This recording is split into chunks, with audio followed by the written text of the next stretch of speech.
Thank you for coming back to my channel, Everything Girly. The last few videos I've been posting are of a different subject other than just kind of hauls and beauty. Something very dear to me and close to me, which is my IVF journey, so stay tuned for an update. Okay, so if you've been kind of watching the videos prior to this one, you kind of have seen that my husband and I have been on an IVF journey, a fertility journey in general. We started with we started with IUI. Before that was just regular Clomid, which is what they give you when you're first trying to conceive. Before they go, another route. Then went to IUI. We did one round of IUI, and unfortunately, it didn't take. And then we started IVF in December. So last December, I did a retrieval. They retrieved 11 eggs, and after a little bit, 6 eggs were fertilized, which means they just put it with the sperm, and it kind of just does its own thing. So out of that 11, 6 were fertilized with my husband's sperm, which is a good number, I think, for just kind of starting out. So we did our retrieval in December, and then we transferred an embryo in January 25th, I believe, 24th, 25th. One of those two, I think 24th, I think. But I'll put a date here, somewhere here to the exact date. We transferred one embryo, and actually, to our surprise, we got our first pregnancy tests, our first positive. So you can imagine. Is it ready?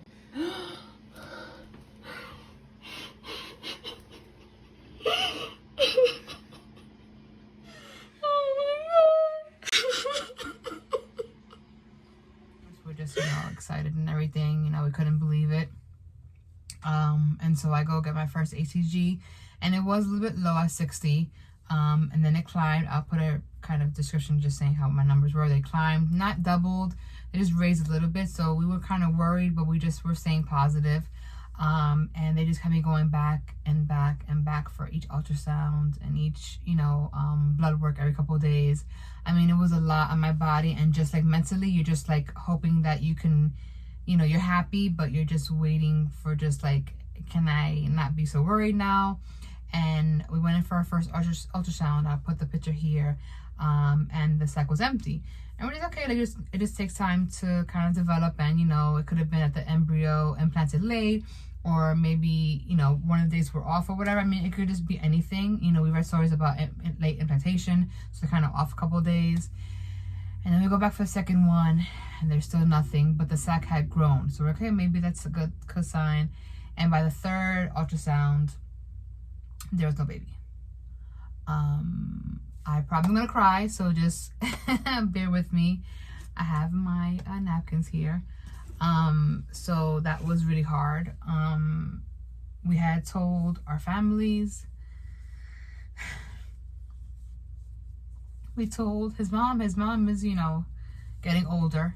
His parents had him later in life. His dad passed away, unfortunately, in 2020, at 89. So I would have loved to have him, the baby, have known him and everything. We told his mom, we told my mom, I have 2 stepkids. We told them, they're teenagers, because we just really thought that this was it,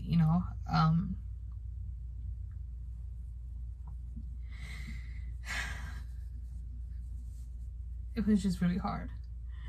Really, really hard.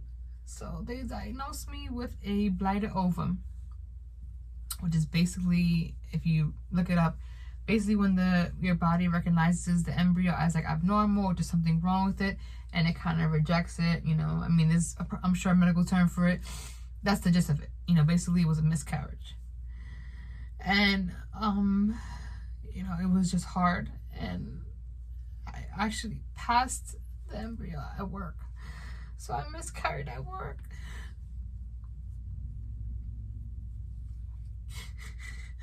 And I work in a doctor's office. I work in the, for the medical field.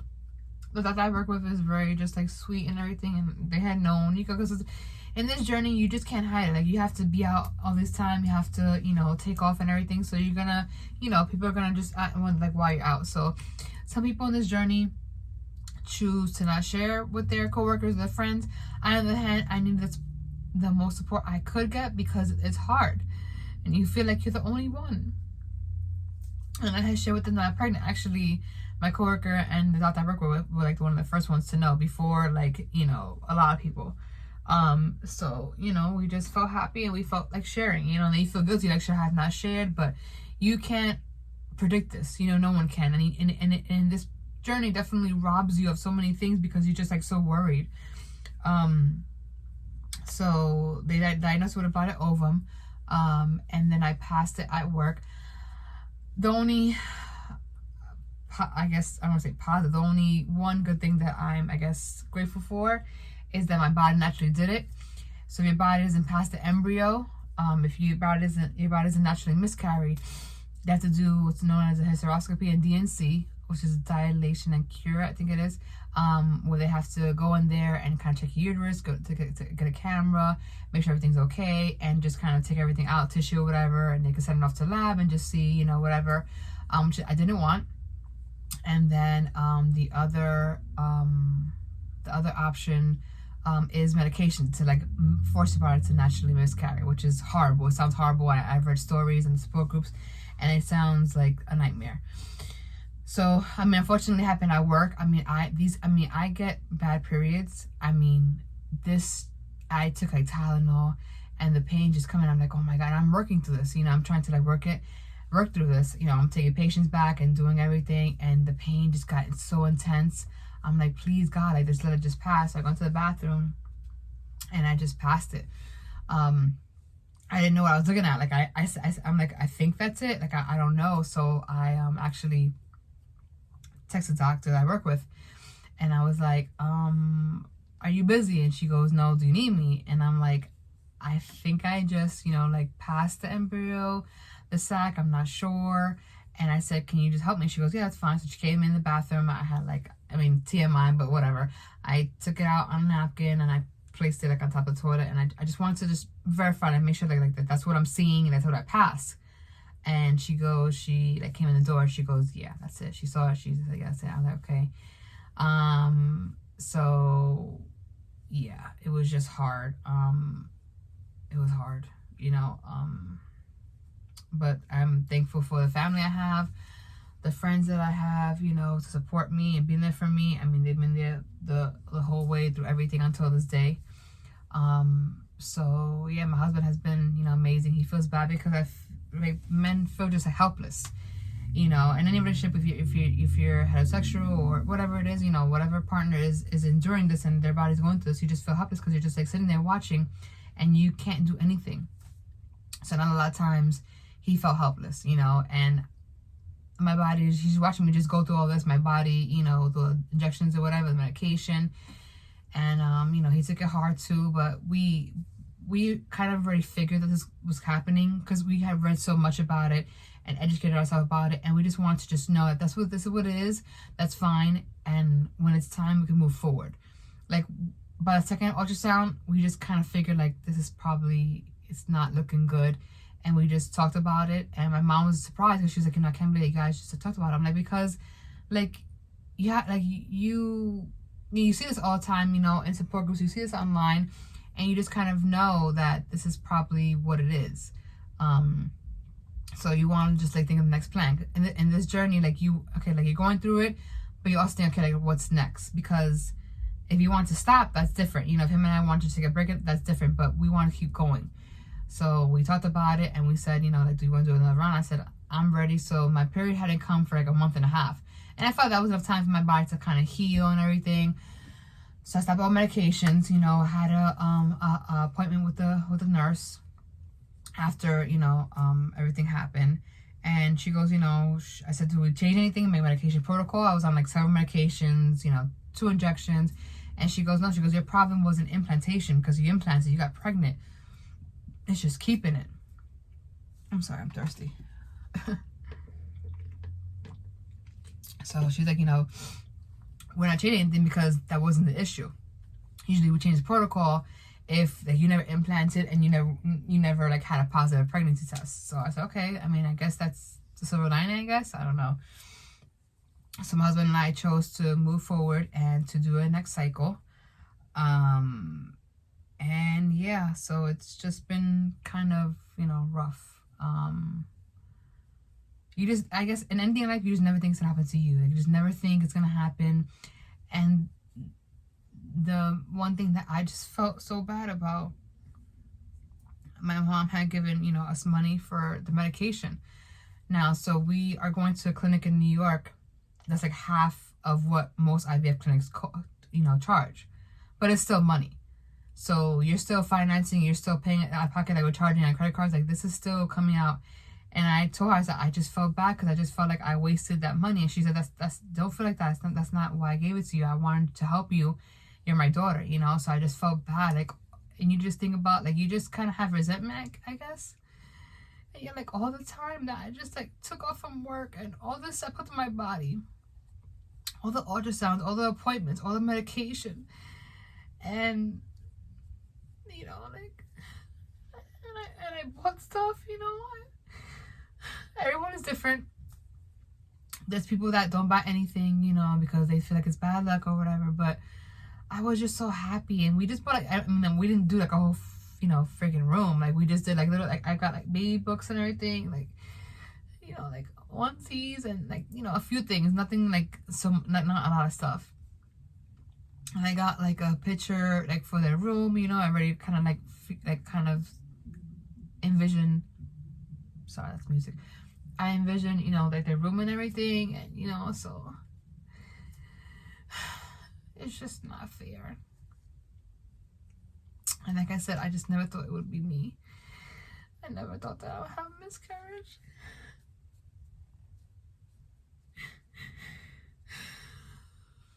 And I'm not doing this video for, anything but to just, if you're going through this, like, I know it sounds so like cliche, like, you're not alone. Sorry, I have like my makeup. I don't know why I put my makeup on, but I didn't want to feel ugly. So, I just want you to know that, like, you're really not alone. Like, this happens so much more than you think. And, you're allowed to grieve. You're allowed to be sad, as they said. I didn't want to get up from bed.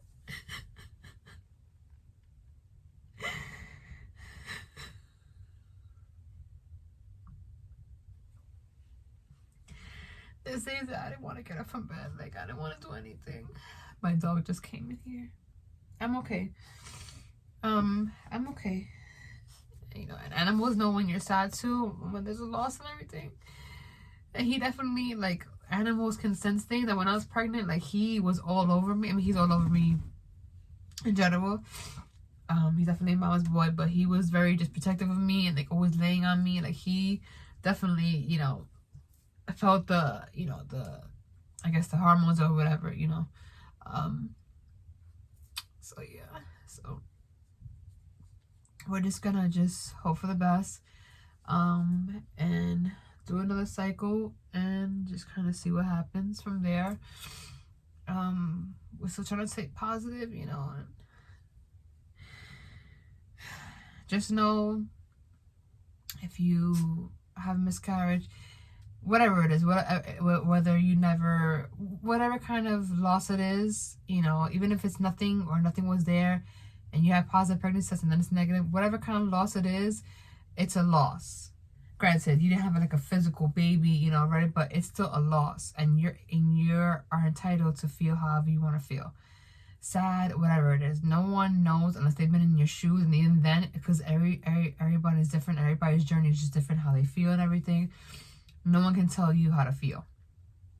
I suffered a miscarriage. Was it a full-grown baby? No. But it was an embryo and implanted. I had a positive pregnancy test, and my levels kept going up, my progesterone, everything. I was pregnant, so you're entitled, like I said, to feel however you want to feel. I hope that if you're watching this and you're going through it or you're going through the journey, don't get discouraged. I mean, what I'm going through may not be your journey, or may not be the outcome for you. I've seen a lot of women on a lot of the support groups and just on YouTube and everything. I mean, their first transfer, bam, they got pregnant. So don't get discouraged and thinking like, oh my God, how many rounds or whatever. Everyone's journey is different. I've seen people who have like seven rounds and 3 retrievals. And I thought I knew before, like, what I would like. Okay, like, I'll do this, and this, and then that's it, But like, it's changed all the years because your feelings change. You're getting older and things, life just happens. So you'll know when you want to stop. And it's okay. If you want to just do 1 round and you're just done. If you want to do 1 retrieval and you just stop, 2 retrieval, whatever it is, like, you're gonna know. And it's important to communicate with your partner, because you have to check in and see how they feel. I always, even before this happened, I was my husband, like, are you okay with this? Do you want to go through it? Are you okay with that? Like, I always checked in, because it's not all about me. It is my body and everything, granted, but it's still him going along with it with me. He's still investing. He's still taking his time out. He's still, helping me find out whatever it is. Like, they're still a part of it. Yes, their body physically may not be a part of it, but they're still a part of it. Their love, their feelings, everything, their thoughts, their, loss. It's a loss for them too. So, like I said, only you will know how much you want to do. And it's fine if you say one thing and then it changes. That's fine. You're entitled to that. Like, you're a human being, and this journey will definitely just shed light on different things that you never thought about, So I encourage you, if you are going through this journey, if you're beginning, if you're ending, if you're considering not going on any further, if you took a year off or 2 years off and you want to consider, coming back to it, whatever it is you're enjoying, I hope this helps you in some way. And definitely my biggest recommendations, I don't know the other word I'm trying to think about, but it's definitely seek out support. Like, I've met so many people who do support groups, whatever. When my transfer, a lot of the girls were like transferring the same day, so we all like did a big message group. Of course I had to delete it because they were still pregnant. They were still on their far along their pregnancy, and I already miscarried. So I deleted it. But there'll be women that just will be there, like, same step as you, whether you're doing IUI, whether you're just doing clomid, letrozole, whatever journey you're at. There's tons of women, all ages. I've seen women 50 years old, 60 years old, 40, 30s. Like, I'm going to be 37 next month. I'm getting old. So there's women all throughout life, in all walks of life, every country, that are going in your same shoes, and they know how you feel. Definitely seek support. I can't talk. Seek support wherever journey you're on. Like, when I did my IUI, bam, I went to YouTube and looked up a whole bunch of IUI videos. I did IVF, I joined a whole bunch of support groups or whatever, first time, whatever it is. So definitely seek support. So I'm gonna end the video there. I am sorry I cried too much or whatever, but hopefully you got something out of it. Definitely check out my videos before this happened, so you can see where I kind of started. And this definitely isn't the last step for me. We can plan to continue another transfer, and we have more embryos, and we'll just see, where life takes us. I will put on my Instagram somewhere here or on the bottom of the video. I post videos all the time. I post the videos of my injections, of like my journey and everything. So I'm definitely open about everything. So, you can message me here or on Instagram, however you want to do. Any questions, I can answer you. I try my best to answer. And thank you for watching, and stay tuned for more videos to come.